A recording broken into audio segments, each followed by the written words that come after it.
Hari ini kita sudah menuntaskan ibadah saum kita yang ke berapa Pak? Hari ini 6 ya? Ya, yang ke-6. Alhamdulillah, dan sesuai dengan doa kita yang selalu kita panjatkan di akhir dari ibadah salat tarawih kita mohon sama Allah supaya menerima ibadah saum kita, ibadah salat tarawih kita, ibadah tilawah kita, ibadah zikir kita, ibadah infak, sedekah dan semuanya. Allahumma taqabbal minna salatana wa siyamana wa qiyamana wa ruku'ana wa sujudana wa tilawatana wa takhashu'ana wa ta'budana wa tamim tafsirana ya Allah ya arhamar rahimin. Semoga semua ibadah kita diterima oleh Allah Subhanahu wa taala. Amin ya rabbal alamin. Hadirin hadirat sekalian, jamaah yang dimuliakan oleh Allah Subhanahu wa taala. Ramadan hadir ke tengah-tengah kita adalah dalam rangka untuk kita semua sebagai orang-orang yang beriman, sebagai orang-orang yang muslim, agar kita kembali menata hubungan kita dengan Allah Subhanahu wa taala. Allah, Bapak Ibu sekalian, begitu sangat pemurah, begitu sangat penyayang kepada hambanya. Allah tidak ingin hambanya jauh dan semakin jauh dari Allah Subhanahu wa taala. Makanya dijadikan Ramadan supaya Ramadan ini menjadi sarana untuk kita manusia agar kita bisa merajut kembali hubungan kita dengan Allah Subhanahu wa taala yang bisa jadi selama 11 bulan kemarin sempat renggang. Karena Bapak Ibu semua, pada hakikatnya Allah begitu sangat dekat dengan kita. Bahkan dengan ibadah puasa yang kita lakukan di bulan Ramadan ini mampu mendekatkan kita dengan Allah Subhanahu wa taala. Dalam rangkaian firman Allah dalam surah Al-Baqarah yang mensyariatkan ibadah puasa, yaitu di surat Al-Baqarah 183, lalu di surat Al-Baqarah 186-nya masih terkait dengan pensyariatan ibadah puasa. Allah berfirman, kata Allah, wa idza sa'alaka ibadi anni fa inni qarib. Kata Allah Subhanahu wa taala, dan apabila hambaku ya Muhammad bertanya kepadamu tentangku, katakan aku dekat. Jadi Allah dalam ayat ini Bapak semua itu telah mendeklarasikan atau telah menyatakan dengan tegas bahwasanya Allah begitu sangat dekat dengan kita. Lalu dalam firman-Nya di surat yang lain, misalnya di dalam surah Qaf ayat 16, Allah berfirman, bahkan lebih tegas lagi Bapak semua, menyatakan kedekatannya dengan manusia. Apa kata Allah? Wa nahnu aqrabu ilaihi min hablil warid. Kata Allah, kami lebih dekat kepada manusia daripada urat lehernya sendiri. Jadi Allah begitu sangat dekat dengan kita Bapak semua. Dalam surah Al-Mujadilah misalnya ayat 7 Allah berfirman, kata Allah, wa huwa ma'ahum aina makanu. Dan Dia Allah Subhanahu wa taala bersama mereka manusia dimanapun mereka berada. Cuma Bapak semua, persoalannya adalah banyak manusia yang gak sadar Allah dekat dengan mereka, bahkan cuek. Bahkan banyak manusia yang justru malah jauh dari Allah. Apa sebabnya manusia jauh dari Allah Bapak semua? Sebabnya adalah karena ada dinding. Allah dekat dengan kita, tapi kok terasa jauh. Kenapa? Karena ada yang menghalanginya. Apa kira-kira yang menghalanginya Bapak semua? yaitu dosa atau perbuatan maksiat yang kita lakukan. Karena memang di antara kita ini manusia, Bapak Ibu semua, nggak ada yang terhindar dari melakukan dosa dan kesalahan. Bahkan kata Nabi SAW bahwasanya kulubni adama khotoun. Ya, jadi setiap anak Adam itu sudah pasti melakukan kesalahan, baik kesalahan besar maupun kesalahan kecil. Tapi kata Nabi SAW, sebaik-baik orang yang melakukan salah, sebaik-baik orang yang melakukan khilaf, itu adalah mereka yang bertaubat kepada Allah Subhanahu wa Ta'ala. Nah, jadi perilaku maksiat atau dosa-dosa kita itulah yang ketika kita lakukan dikit nanti menumpuk menjadi bukit, semakin besar, itulah yang akhirnya menjadi dinding, menjadi hijab antara kita dengan Allah Subhanahu wa Ta'ala. Coba kita perhatikan kisah Nabi Adam dan Siti Hawa istrinya ketika berada di dalam surga. Apa sebenarnya yang menyebabkan Nabi Adam dan Siti Hawa jauh dari Allah, padahal tadinya dekat? Bahkan jauhnya itu gak tanggung-tanggung antara langit dan bumi.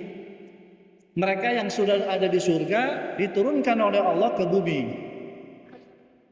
Pada awalnya, Bapak Ibu semua, Allah katakan kepada Nabi Adam dan Siti Hawa, apa kata Allah? Uskun anta wa zaujukal jannah wa kula minha ragadan haitsu syi'tuma wa la taqraba hadhihi syajarah. Kata Allah dalam bahasa kita nih, Adam, Hawa, ya, silakan kalian tinggal di dalam surga. Nikmati semua yang ada di dalam surga. Tapi ingat, kata Allah, satu pesanku, kata Allah, yaitu wala taqraba hadhihi syajarah. Janganlah kalian berdua mendekati pohon ini. Karena kalau kalian mendekati pohon ini, fatakuna minal zalimin, maka kalian nanti akan menjadi orang-orang yang menganiaya diri sendiri. Lalu Bapak semua, pada saat itu ketika Allah pesan kepada keduanya, Allah mempergunakan kata tunjuknya, kata tunjuk ini. Ya, kata tunjuk ini mengesankan bahwasanya antara Nabi Adam dan Siti Hawa dengan Allah itu dekat. Ya. Lalu kita perhatikan bagaimana ketika keduanya melanggar larangan Allah. Ternyata keduanya itu terperdaya oleh rayuan bujuk dari setan. Jadi setan menggoda mereka berdua sampai kemudian menggelincirkan mereka untuk tidak hanya mendekati pohon tersebut tapi juga menikmati buahnya. Ya, sehingga Allah katakan kepada keduanya ketika keduanya sudah melanggar larangan Allah, apa kata Allah? Alam anhakuma antilkuma syajarah.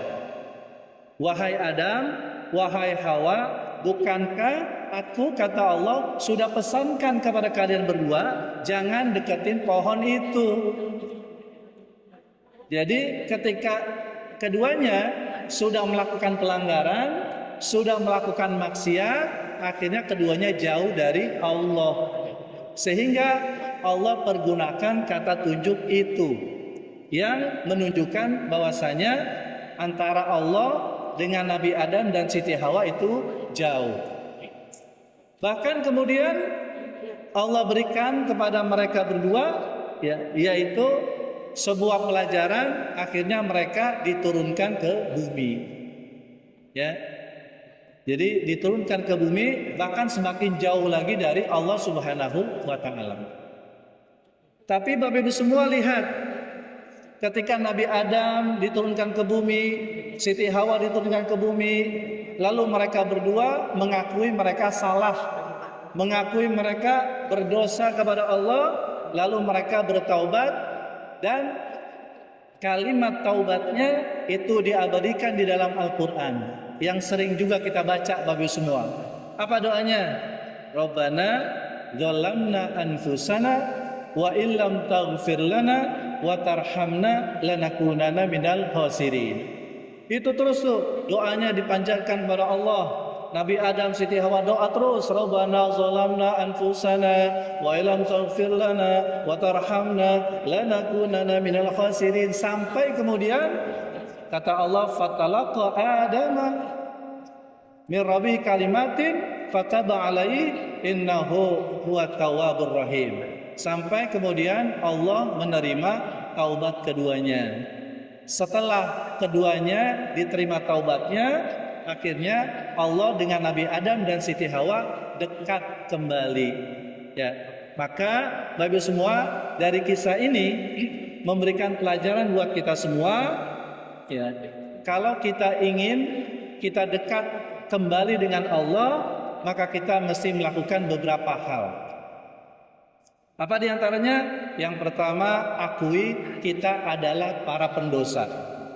Ya, akui bahwasanya kita pasti melakukan dosa. Makanya kita perlu bertaubat, perlu beristighfar kepada Allah Subhanahu wa taala.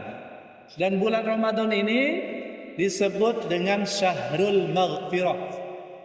Artinya bulan ampunan. Makanya di bulan ini Allah Subhanahu wa taala menyiapkan ampunan Bapak Ibu setiap malam. Kata Nabi SAW dalam satu hadisnya, walillahi uttaqa'u minan nar wa dzalika kullu lailah. Allah akan ampuni kita di bulan Ramadan ini, dan Allah akan berikan ampunan itu setiap malam. Makanya setiap malam yuk sama-sama kita terus berdoa kepada Allah, minta ampun kepada Allah, perbanyak istighfar. Nah, itu yang pertama Bapak semua. Yang kedua, melalui Ramadan ini maka kita perlu tingkatkan lagi hubungan kita dengan Allah lewat ibadah sholat kita. Kita perbaiki lagi ibadah sholat kita, baik kuantitasnya maupun kualitasnya. Kuantitasnya dengan cara yaitu menambah sholat-sholat sunnah. Jadi kalau kita sudah melaksanakan sholat wajib, tambahkan dengan melaksanakan sholat-sholat sunnah. Ya. Lalu kemudian kita mesti tambah kualitasnya. Dengan apa? Memperbaiki niatnya. Kita perbaiki niat dalam ibadah sholat kita. Lalu kita khususkan waktunya. Ya, kita khususkan waktunya, maksudnya apa? Jangan sampai kita sholat telat waktunya. Kalau bisa di awal waktu. Kalau bisa kita menjadi orang yang sering nunggu waktu sholat. Nah, ini udah luar biasa ya. Ya, kemudian yang berikutnya kita tingkatkan lagi kehusyuan. Ya, jadi kehusyuan dalam kita melaksanakan sholat, dan tumakninahnya jangan lupa ya. Itu dalam rangka untuk memperbaiki hubungan kita dengan Allah, yaitu berkaitan dengan ibadah sholat kita, hubungan langsung kepada Allah, yaitu dengan kita menambah kuantitas dan juga kualitas. Yang terakhir, untuk kita terhubung terus dengan Allah, dekat dengan Allah, perbanyak membaca Al-Quran. Bulan Ramadan ini Bapak semua adalah bulan Al-Quran. Kenapa? Karena di bulan Ramadan ini kaum muslimin berlomba-lomba untuk memperbanyak bacaan Al-Quran. Dan Ramadan ini adalah merupakan bulan diturunkannya Al-Quran. Oleh karena itu, interaksi kita mesti lebih banyak lagi di Ramadan ini. Dan Quran itu adalah seperti hanya surat cinta. Surat cinta dari Allah buat kita. Kalau kita sakinah, senang, kalau kita misalnya tenang, nyaman, damai, itu berarti hidayah sudah masuk dalam diri kita.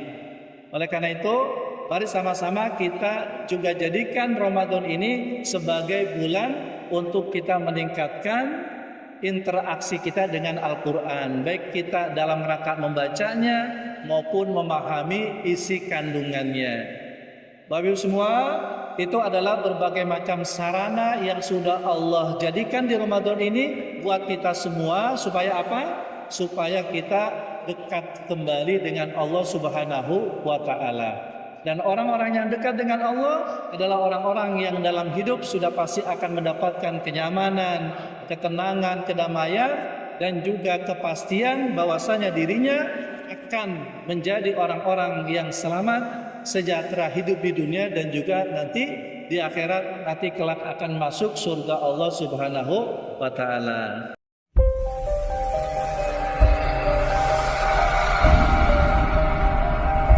Audio